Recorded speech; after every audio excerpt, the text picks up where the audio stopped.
Okay, hi TikTok, YouTube, or whatnot. I just want to talk about the Manti Te'o documentary. Obviously, if I'm going to talk about it, I'm going to play it in the background.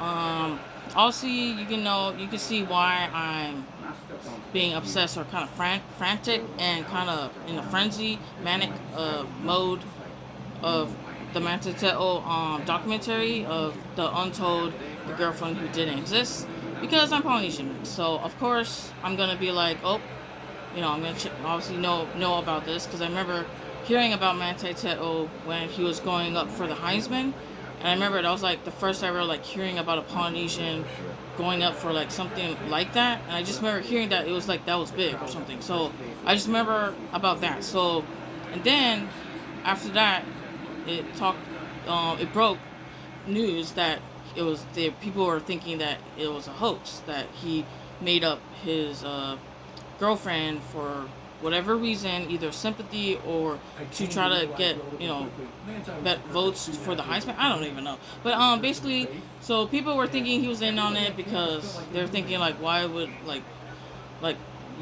I don't know, but so when you watch the documentary, obviously you can see that Renaya, not who now goes by Naya because she's transgender right now. So basically you can see that you can tell that basically she was stuck. Like basically, obviously what she did was very horrible. But I'm saying she was stuck and she hid from what she wanted to be. And the only outlet she was able to try to be who she wanted to be was catfishing, and by being this female, Lene Kukua, by catfishing these other guys, by getting that rush or whatever feeling or rise that she gets, I don't know, basically from being Lene Kukua and like connecting and like getting to know these guys, like thinking that they're attracted to her and she's getting all these attention. But so obviously one of them is that she befriended Manti Te'o, and obviously it gets kind of like closer, or it basically goes more serious like later on in the or so forth. And basically, I feel like when I hear people talk about Renaya in the situation of this documentary, I felt like they didn't understand that she's a fafa, basically trans. Not only trans, but I'm saying obviously she's gonna answer some things kind of sassy, like basically. So when she said like when people were getting so mad that she was saying that they think she was upset about the voicemails. I don't think, to me, I feel like, since from my Polynesian point of view, my point of eyes, basically being surrounded by Polynesian stuff and being mixed, what I saw was basically a fafa, basically like a fafinge, which means it's basically in between, like basically feminine and it's a guy being feminine or whatever. So basically transgender. So yeah, or basically what I saw was basically her being sassy. I didn't saw her as being like she was upset that he showed the voicemail, and you guys can argue with me with that, but I that's what I believe in. Not believe that. That's what I thought. That's what I assume. That's what I got from it. Basically, that she thought it was personal and intimate. Those voicemails that she gave to Manti Te'o. So for him to try to leak it or whatever to what I think Naya thinks it is that I think because it was intimate, basically, for connection, connected, to just them, personal, whatever. So I think what her reaction was like, she was like the damn voicemails, like basically like you just had to to go and show the voicemail. Obviously he had to, because to defend himself, but still it wasn't enough. Media, they still freaking like destroyed Manti Te'o, and by the media doing that, it got the people to do that to him too. That was not fair. So yeah, so I just remember seeing it in real time, how I was like, dang, these people are doing like all these jokes, and it's like I was like, obviously I already knew he was innocent. If you're Polynesian, you probably already to me, I felt like if I'm being honest, I felt like I had this advantage of knowing he was innocent because I'm Polynesian mixed. I felt like there was something about the story that doesn't seem like that Manti Te'o would do such a thing. We don't know, because obviously there's people I've been arguing with about Renaya. Obviously, they don't have remorse for her, but obviously, I feel a little bit remorse or compassion for both, but obviously for both, but especially for Manti, but also for Naya, because I felt like obviously she was stuck to be like she was stuck of like with the culture in American, Polynesian culture, especially being Samoan and being a dude who has to go to football or not. He was pressured obviously to just be a football player because mostly all his family members are football players. All his male families, etc. So obviously he's pressured to just be that, and he just wanted to please his father, his family, but that wasn't what he wanted to be or what she wanted to be. So honestly, she found an outlet with catfishing that made her be that kind of sick person that made her what she did. So why she did that, and then I think what dawned to her because of the hoax or the scandal basically is because she realized if she wanted to be a girl, then obviously why not be a girl? So she's trans. So she realized her transition to basically being trans or whatnot. That's what I'm just telling you what I got from these situations, and I just want to do a longer video. The reason why I'm doing a longer video is because the other ones were kind of short that I did of reviews or about the episodes, the 2 episodes. Yeah, so I'm trying to not get too hyper about this because obviously I was getting hyper the first day when I heard about the trending on freaking Twitter. Obviously, I'm gonna be freaking like like immature and stuff, like basically like saying like if you guys who basically freaking heard it, Manti Te'o. Okay, so basically you can see obviously I believe like that Manti Te'o was obviously naive. I feel like by him, but I do feel like he was kind of getting a little bit big headed by trying to say like about like losing his girlfriend, because obviously whatever. But I'm saying like but what I got from it is that basically definitely he was naive because one, his religion basically it's what I feel like made him think the way he think, and also him being Polynesian, we basically like to stick together or whatnot. I wouldn't say it all the time because there's some who would denounce. They probably would denounce me, so I don't like. But I just want to say when if he meets another a Polynesian on Facebook, and he connects with her, and basically that's basically you're gonna feel like you're gonna bond more easily and more understanding because it's your own people basically. So yeah.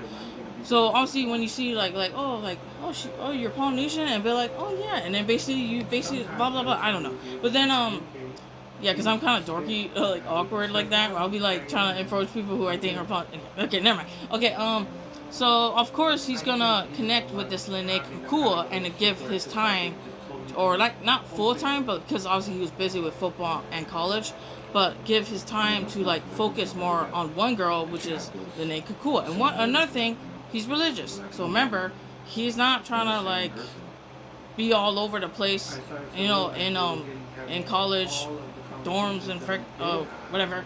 But so obviously his time was mostly with Lene Kukua. So obviously he's not gonna think she's fake or that it's a catfish, because this was like back in like 2009.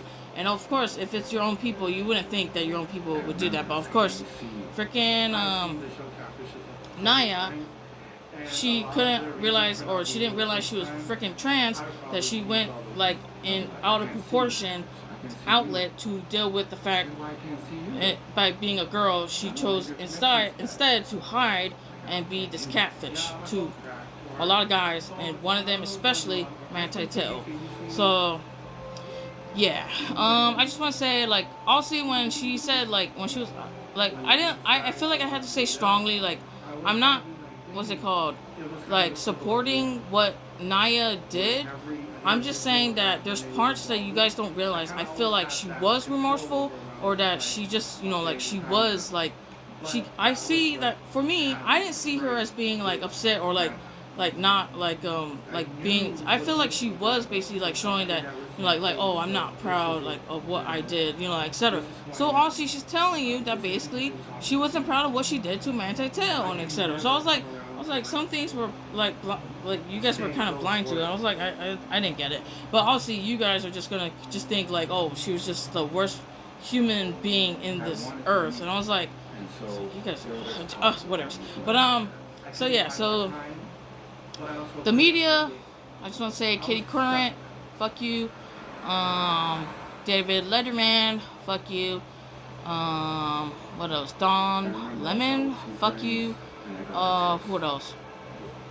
Who's that other guy? I don't know who the other guy was, but I think the other one was Anderson Cooper, and then all the other freaking media, blah blah blah. Like, fuck you guys. And basically, like, you guys kind of like should do a public apology. I feel like, obviously, it's not that, I wouldn't say serious, but I'm saying like, you should probably, like, if they watch the documentary, I feel like they should own up to their foolishness and their mistakes of thinking or assuming that Manti Te'o was, the bad guy when obviously he was the victim. So there's that. And I remember when I first watched this, I cried. Obviously, I already said that in the other video on my TikTok. But I remember I cried because I was like, you know what? Everything that he had to go through.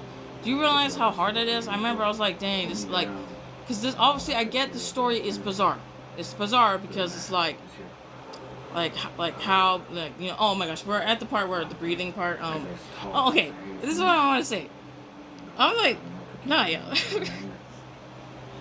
Naya, you just had to like die. I guess she was trying to end things with Manti, but you just had to go and make him think you were dying, and then basically try to breathe on the phone. What were you thinking? Like, look, I don't get what you're thinking. Like, doing this. Okay. But I'm saying, like, you're making Manti like talk on the freaking phone, and you're basically breathing on the phone. Like, what the heck? I don't know what's happening. I that's how I knew you're there is some mental like issues right there. I'm mental too, so obviously advocate, whatever. But yeah, but my mental. Okay, never mind. It's not been me. Basically. So I was like, dang, why'd you have to do Manti like that? I was like, jeez. And the fact that he has to explain, like, she was basically doing this or whatever, and it's like, great. Now, like, there's already, like, Polynesians doing inside jokes about this, and I'm like, about, like, Naya's actions. Because I realized Naya's actions are, even though it's really bad, obviously, but I'm like, it's kind of hilarious to, like, think about, because I'm like, really, Naya, you just had to be in a car crash. You had to make your character go in a car crash, and then go in the hospital bed, and make Manti think he was saving you by freaking breathing, and then saying his name, and then after that, you go and die the same day as his grandma. And I'm like, because obviously, I think she was, like, getting jealous and, like, wondering, actually, I don't know. But then, and then, the next thing, you come back alive, right, risen from the dead, just because you missed Manti. Like, I'm like, you put this dude like through a lot of crap. Like, oh my gosh. I was like, it makes me laugh when the fact that she not rose from the dead, but the fact that she made her character, or her catfish character, Lene Kakua, back to life. I'm like, oh my gosh. And when I saw that part where it showed the picture, where, the girl where, the supposed Lene Kakua doing this and then holding the paper and all that, I was shocked. I was like, what? I was like, when I first watched it, I was like, there's no way she can get the picture. I was like, there's no way. And then when she got the picture, I was like, oh my gosh. I was like, so yeah, so there's that. So, yeah. Also, I would like to, do a shout out also to Tony Vinaku. He also did In Football We Trust, which is another ordeal with Polynesians in football.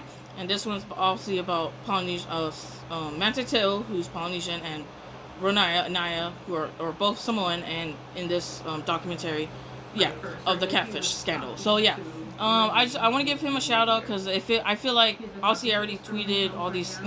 I'm gonna be annoying on all social media. So if you see me everywhere about this Manti Te'o stuff, yeah, that's me. Hello, whatever. Okay, I just want to say shout out to Tony Vinaku. He's a Tongan director. I think he won the Emmy, etc., for his work with In Football We Trust. So good on him. I just want to say, if it wasn't for him being, especially since he was Polynesian, I don't think we would have been able to hear Manti Te'o's story. So you gotta realize that we gotta give props that that basically Tony Vanaku. I think he gave Manti Te'o comfort to realize that he's like like safe, and that with him to tell his story. Because I feel like when he was on Katie Current and like other like and when Renaya was on Dr. Phil, I was like, these white people won't understand you. Like they won't care. They won't give a damn about you, or like they won't try to like. I feel like they just wanted a juicy story and the gossip or whatnot. They just wanted to get the attention, like basically what it obviously the craziness of the story, but they didn't care about who the person they were talking to. That's what I didn't like when I was watching it on real time. The Dr. Phil, the Katie Curran, I was like, dang, I was like, but then when I heard that basically a Polynesian, and basically it was that I'm still new to Tony Vanaku, but basically I respect him, and like I'm proud of him, like basically bringing Manti Te'o into this and doing football in we trust and all that and stuff. So yeah, so there's big ups to him also. So because I feel like we had to realize that if it wasn't for him having giving Manti Te'o making him feel comfortable to tell his story, because then at least he had a Polynesian to help him like shape the story in a way that's understanding of, I don't know, his situation. I already did a tweet about it. So yeah, but so there's that, and then I guess the character that I didn't really understand or I didn't like was the cousin. I was like, what's his name? Shiloh. He's Shiloh. Because I was like, he kind of confused me. I was like, how the heck do you know this Lene Kukua girl, but then I don't know. Because I was like, how can you go and tell your Manti Te'o, your cousin, basically say like, oh yeah, I know her, blah blah blah. And also you probably didn't know her, but also you only knew her through social media, I'm guessing. And I think that was Naya's motive to do that, so she can try to get to Manti Te'o. I don't know. Who knows? Another factor I would like to say is that I really do not think that Naya is the tipster Chris. Like, for me, I feel like I take really big toxic pride of being Polynesian mix, that I feel like I can't see her really being the one who would want to expose this whole ordeal. Like, I get you guys think she wants attention for all of this, blah blah blah, but here's one thing. You see she did a Samoan dance, in the end, right? The Polynesian, basically Samoan dance. Why would she want to showcase her culture if she knew that by exposing this scandal would only disgrace our people and our culture? I was like, you people, on Twitter especially, are so freaking like blind. I was like it was going past your head that you're not taking in the factor that these people are Polynesian, and since you don't know Polynesian culture that much, or are not surrounded by it all the time, you don't understand the little in and outs that basically we can see through this. So obviously I can understand why there's Polynesians on TikTok who are not just making fun of this, not in a bad way, but like basically like they're not taking it serious like how other people are like so mad at freaking Renaya and basically the situation and whatnot. Also I want to say that Manti Te'o, he really glowed up. I was like, he glowed up to basically be like the man that he is, which I'm glad that basically, and I'm just living for all the people, like basically all the girl, all the people, basically the females, especially like basically like just living for Manti Te'o having his glow up and saying like, oh my gosh, he looks so fine now. And I'm like, oh my gosh, when did he got so hot? Like blah blah blah. I'm living for that. I'm seeing him more as like just seeing him like as in a Polynesian way. But I appreciate. I can see that obviously he's a hot guy. So, but I'm just like loving the fact that he's getting that type of love also. From everybody else or anybody. All the people who tuned in. So I was obviously I'm hearting like some people's like tweets about that. Yeah. So So just that, because if it has anything to do with Polynesian, I'm like, oh that's kind of cool. So yeah. And another fact, let's see. Okay, they're talking about the Heisman. I think they're in the Heisman stuff. So there's that. What was I gonna say? Oh yeah, the media. What is happening to the TV? Something is turning off. I don't know what happened. It's not. Like. Oh, great. So it's staticky. Okay, well, we don't have, since you guys can't really see the TV. It's not like I had to stop or not continue talking. But okay, I want to see what. Okay, I wrote it down like what I think I wanted to talk about. Okay, what I liked about the documentary, I liked the scenery or how they captured it and how they took every video and like pictures or whatnot from I guess different sources and put it all together, and they did it like magnified, like nice, like it was like it's really nice. So honestly they did a really good job in like capturing like what like what basically what you can see what he's going through and what the stakes are were. So what I didn't like is let me try to see. I'm trying to see what I didn't like. I didn't like the ending of. No, I did love the ending, but I'm saying the message. But I'm saying I didn't like that it ended abruptly, and there's people who agree with me with that. So I didn't like that it just cut off. Like, basically, like people are gonna think he's just living like sad. Now, why couldn't we have like a like after the aftermath of the situation? Like, oh, that basically he has a wife and he has basically a kid, and then basically that another one on the way. So basically, like I wish it would have did like a aftermath of the situation that he's doing fine, basically, but that definitely the situation basically messed him up, not messed him up, but like this situation was just fucked up. So yeah, there's that, and yeah, I really liked how they kind of like showcased Manti in this documentary. Like I feel like he has this like confidence or like just charm that I feel like he's grown into. I think ever since the NFL, I think it, and now being grown up and now and being a man now or whatever, that he kind of grown into who he is now. And I'm proud of him. Like I'm proud of like how far he's come and where he is now from where he used to be from college and whatnot, and etc. And I'm really proud of him for representing for being Polynesian and stuff. I really appreciate that. And those who probably don't know, if you basically UCE, or Uso basically means bro, brother, in Samoan. So that's what it means. So if you're wondering what that means, that's what it means. So yeah, and then let's see, because obviously I need to like look at the notes or whatever I'm saying. Okay, I'm trying to see. Okay, say Manti Te'o documentary. Oh, I want to say also another thing. The reason why I think it was believable that, or not believable, I'm not saying that. Sorry, I'm saying the reason why I feel like he gave Lene Kekua the title of girlfriend, because he just found out that she died. He's mourning her death as well as his grandma. Remember that, also his grandma. So we gotta give respect to that, because he also said that also in the interview that people just glossed out over the fact that his grandma really did die. Besides this Lene Kekua, who was non-existent. But so he was mourning 2 deaths. So what do you think he's gonna do in the football game? Like he's gonna want to honor them. So he wanted to honor their deaths. So what title do you think he's gonna give? Obviously, it's his grandma. What title do you think he's gonna give the one he's basically is his serious significant? How the heck do you say this word? I have a list. Significant.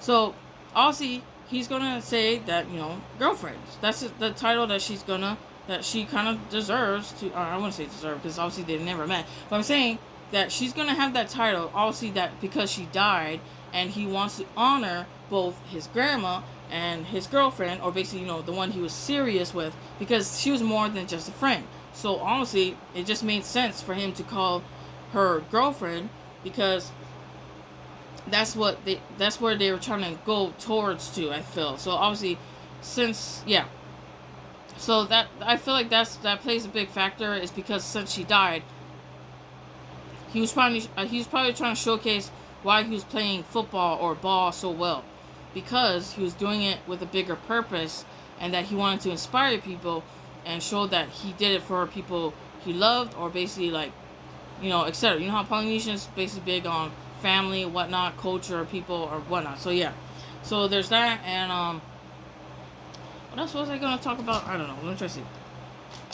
Yeah, I already talked about the voicemails where, and what's funny? Obviously, when Naya, when she said like Dr. Phil, like really, basically she was saying it in a sassy way. Like how Fafas or like those feminine guys act. They act in a sassy way. So do you not understand that she wasn't saying it like she was upset. She was saying it like in a like basically like you know like basically like really. So basically that's where I felt like when she said the same thing with the voicemails, where she's like the damn voicemails, like oh my, you know, like basically like kind of like that, where it's like really okay. I get it probably seems like upset, but I didn't saw nothing wrong with that of her reacting that way because that's how she felt. And another thing is because I felt like it was just more of a just basically she's trans, she's fafa, so like basically she's gonna act with an attitude or basically sassy. That's what I'm get. That's what I got from it. So when I was seeing that people were like really dogging on Naya on the comments, I was like, I get it. Obviously, she really did messed up Manti Te'o's like big time with this stuff. But I feel like the real bad guy was the media, media, and how they portrayed or narrate. They didn't narrate, whatever. Okay, I'm not smart. Okay, so don't mind me. Okay, how they orchestrated the story, or the fact that they didn't fact check it or try to have compassion or try to understand, you know, the situation. They just were like just thinking it's just bizarre. Which all I can say that fuck you media. And also I don't blame the people who probably fed off of the media. I do kind of, but I appreciate those who obviously apologize to Manti Te'o. You know, obviously those yeah, especially, but I feel like they probably were just being fed what the media was basically giving them. So I would say it's the media that was the real bad guy, and also Deadspin, those freaking sleaze. They're also the bad guy because, I mean, yeah, I get that they were trying to expose basically, was it ESPN, but the fact that they didn't fact check, you know, certain things, or didn't try to see if this was legit or whatnot, the story of his girlfriend or whatnot. But I still want to know who's the tipster, Chris. The only suspect I could think of was the friend.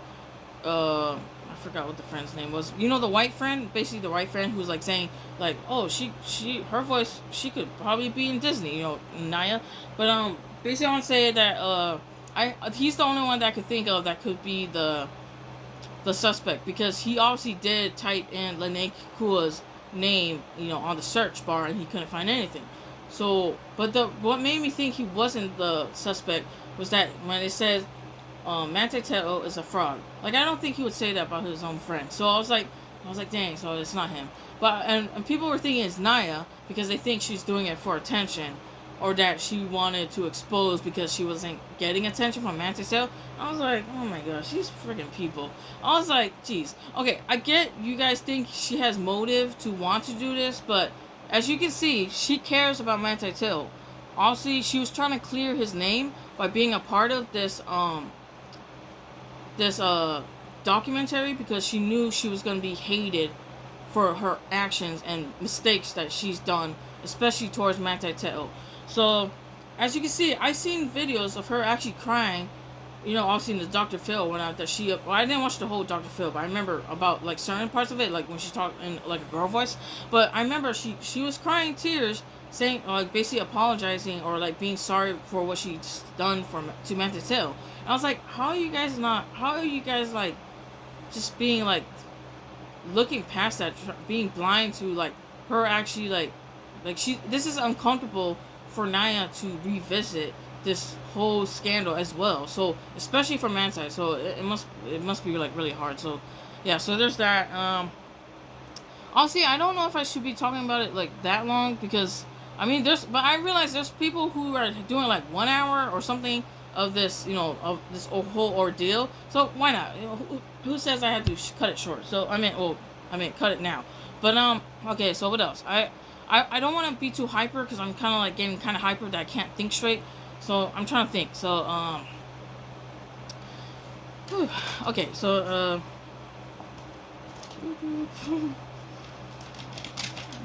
whatever. Oh yeah, I just want to say the reason why I started getting obsessed, especially was because obviously I already said on another video that I was on Twitter.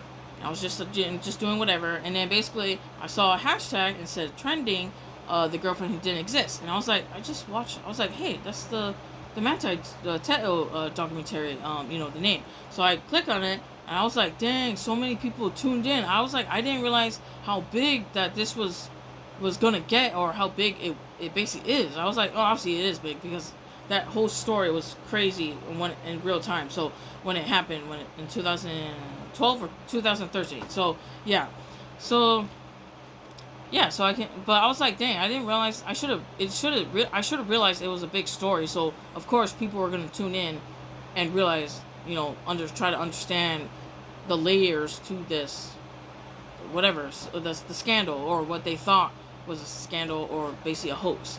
So yeah, I remember I was on Manti Te'o's Instagram, basically of the, the what's it called, the poster of the Netflix series, and that basically I was reading all the comments of, basically people who tuned in and watched his documentary episodes, 2 episodes. And I remember I just kept bawling and crying at all the people who cried with him. I was like, yes, me too, me too. So I was like basically like feeling like I get what you guys are feeling, or I appreciate you guys basically feeling that for Manti Te'o, like yes, or like basically etc. So yeah, so there was that. So I remember that was like happening for a couple hours. I was just bawling my eyes out, reading people's like, their think piece to Manti Te'o, like basically saying like that, like what you said in the end of the message, or your documentary, like basically was eye opening, or was beautiful or whatnot. Like I remember it was like when that was like the first day when I heard about it trending.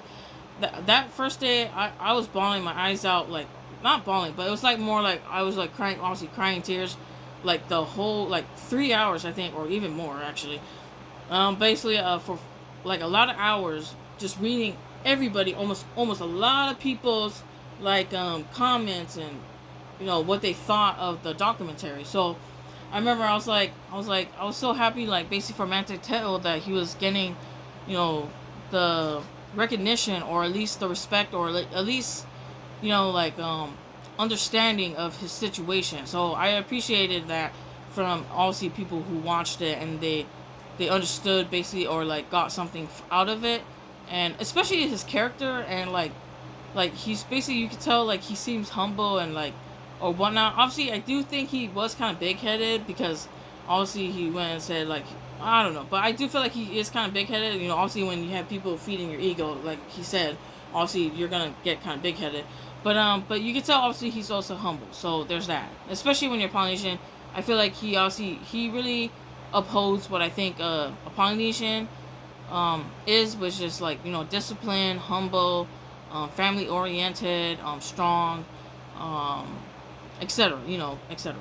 So yeah, there's that. Oh yeah, I've been like watching, like trying to find like anything Manti Te'o, the documentary, The Girlfriend Who Didn't Exist, or people who thought it was called The Girlfriend Who Never Existed, when it's obviously that's not what it's called. But obviously I still search that hashtag too on Twitter.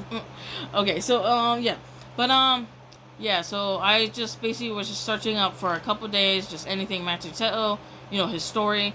I'm mostly just seeing it as like I'm a cousin, basically. Not I'm not cousin to Manti Te'o. I'm saying like as a Polynesian mixed person, I'm seeing him as more like I can basically like see through, like as a Polynesian mixed person, that I see him as, what's it called, cousin.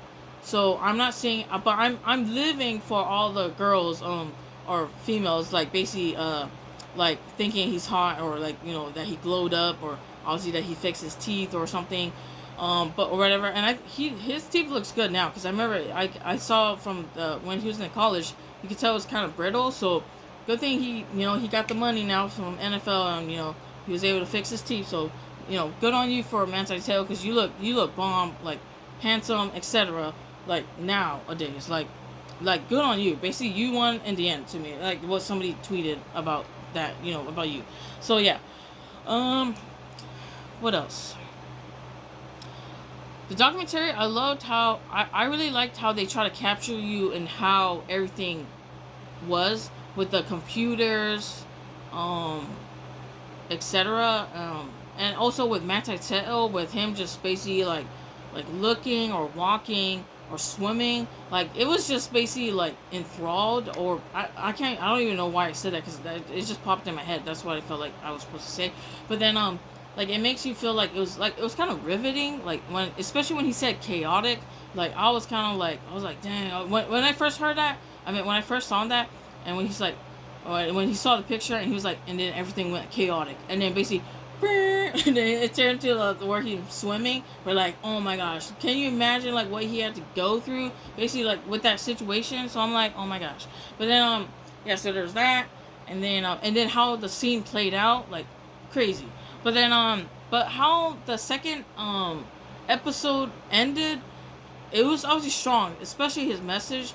It obviously it can get you teary eyed, like especially like I remember when I first watched it, I cried, and basically I still cried like a couple more times. But since I was being obsessive like over this like a couple days now, I'm kind of like basically like my I don't know. Okay, I don't need to say that, but I'm saying so yeah, so also I applaud everybody who was part of this Netflix, even the slimy Deadspins, etc.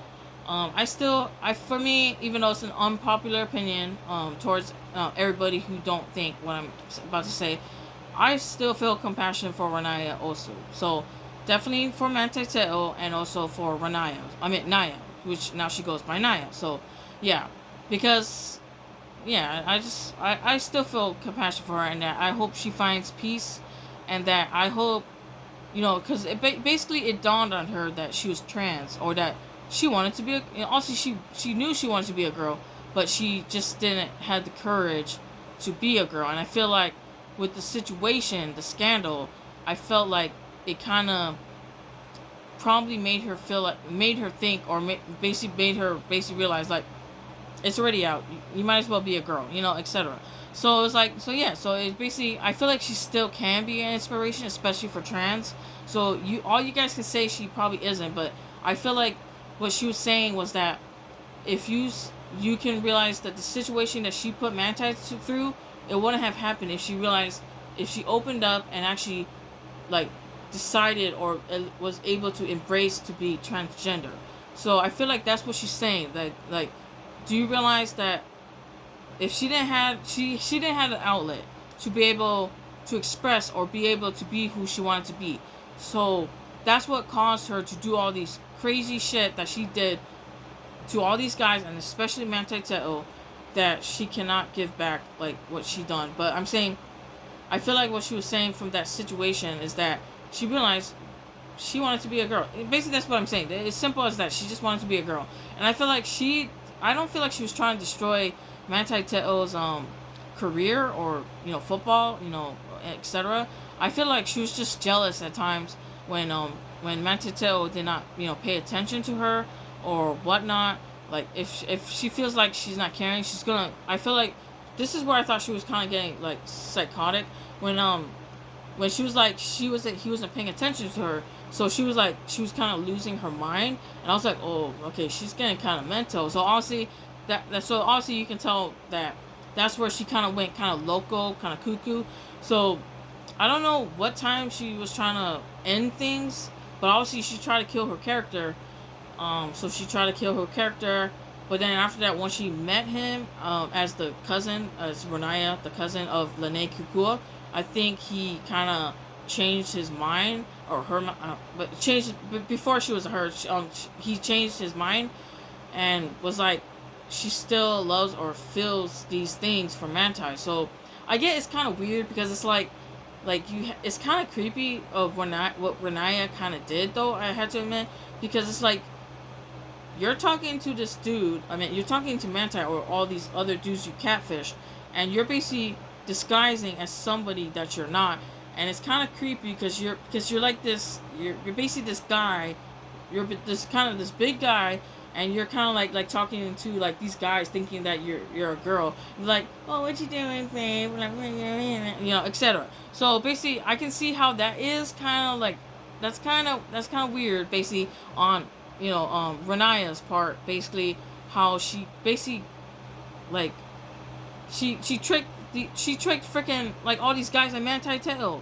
Like, of all people, she had to basically trick Manti Te'o, who basically was the star football player in Notre Dame and also in Hawaii, etc. So it's like I was like, why did she have to go so far? Why after she killed her character, why did she have to come back? But then honestly, I think it was because she missed Manti Te'o. So she was going loco. Obviously, that's why I feel like that's where her mind was going through, because she didn't have the outlet to be who she wanted to be. So of course she was stuck in being this catfish, and that's what happened.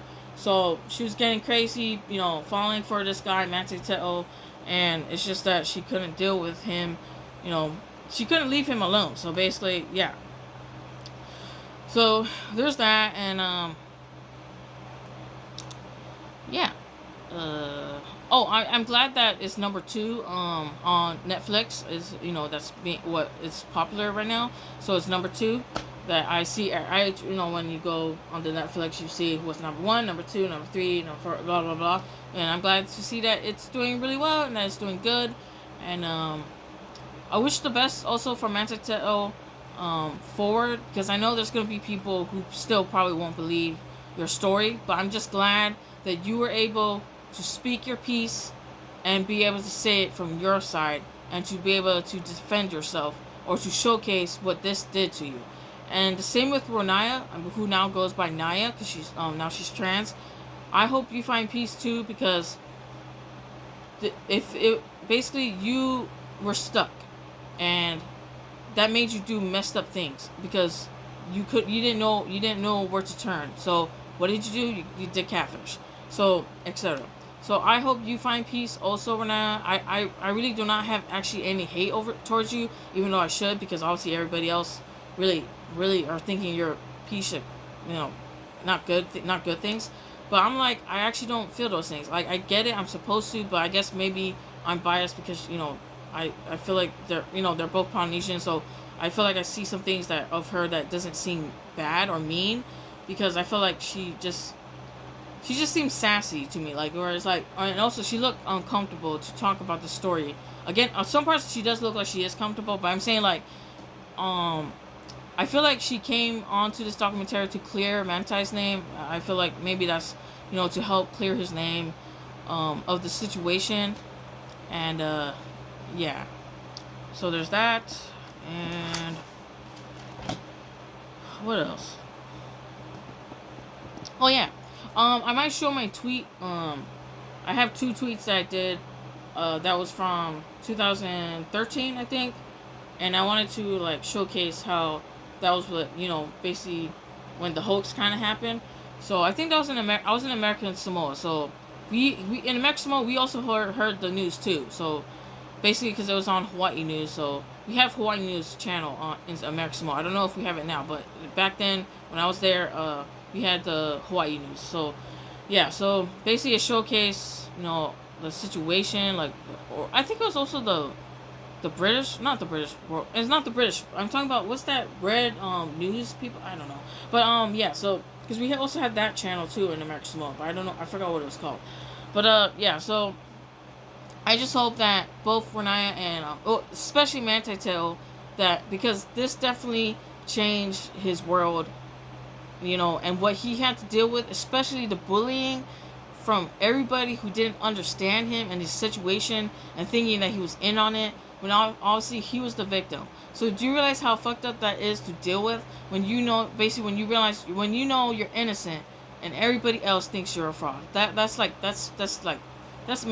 suck. Like, basically he had to deal with that for years, and especially in the NFL, that's gonna mess with you. Like, so obviously I'm glad. Also, another thing that I want to say, I'm glad he sought help. Basically, he really showed the importance of seeking help, and basically like for your mental health, because obviously it's important as well. So for him, it was obviously therapy, and that I think that helped him realize some things that it took to account.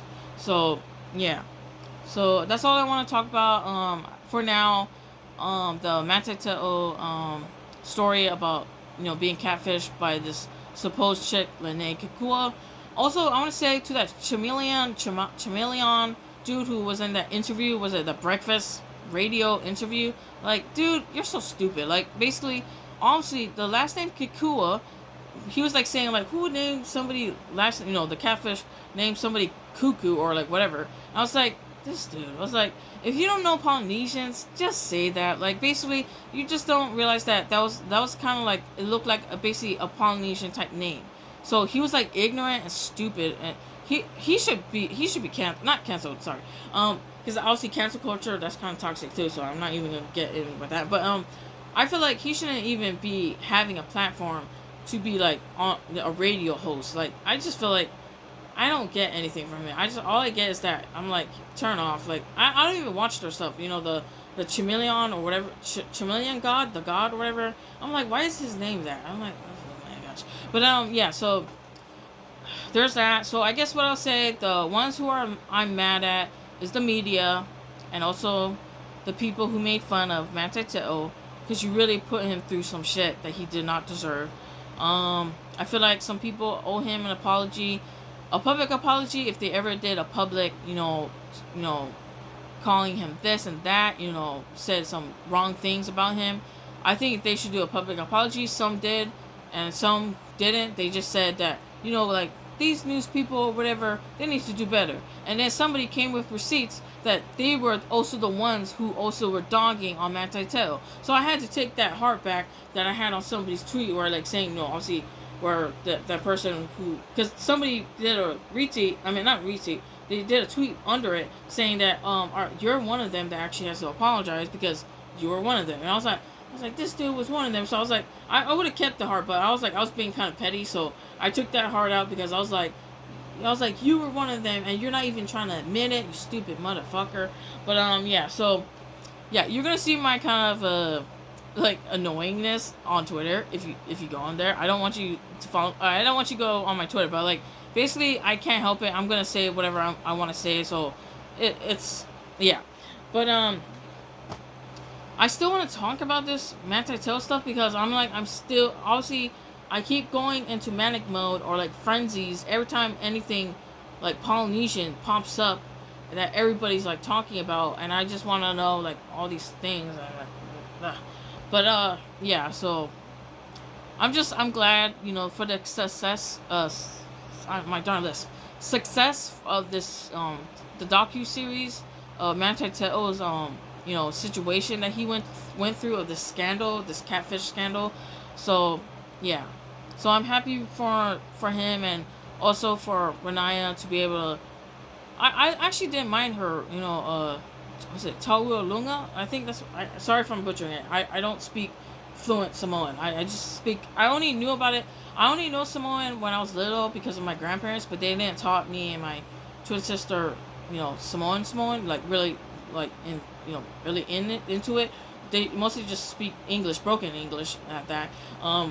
To us more so, but they would say like, oh, like, you gotta do feao, or like aluka ele, or the fale, or whatever, except like, the simple basic like words. And now that since they passed away, my grandparents passed away, years ago, that basically I can't remember all those things they said to me that makes me remember my Samoan side. So obviously I only speak English, so there's that. So, but I mean, it's unfortunate that I'm kind of too lazy to try to get to know my Polynesian side. I mean, my Samoan side, and the only thing I think that I'm doing to show that I'm proud to be Polynesian is just expressing that I'm proud to be Polynesian. But it's kind of like, what am I doing to showcase that I'm proud, or like represent that I'm Polynesian? And I feel like I'm not doing anything. That's kind of unfortunate. But if anything, if all I can do is just express that how proud I am, I hope that's enough to at least, because I have this fire or this passion to just, for my, my culture, my people, and what's the other stuff? People, culture, my family or whatever, being Polynesian. So, being Polynesian, etc. Even though there's some who hate, be dogging.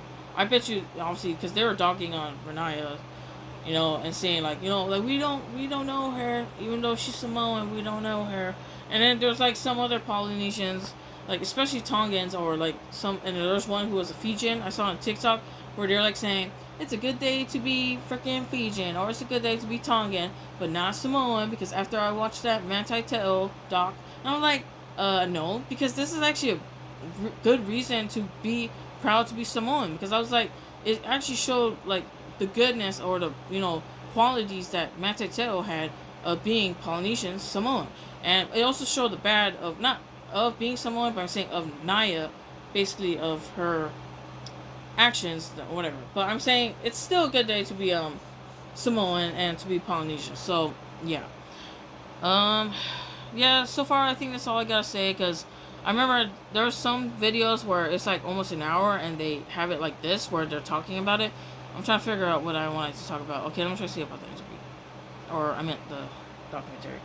Um, yeah, I think that's all I gotta say right now.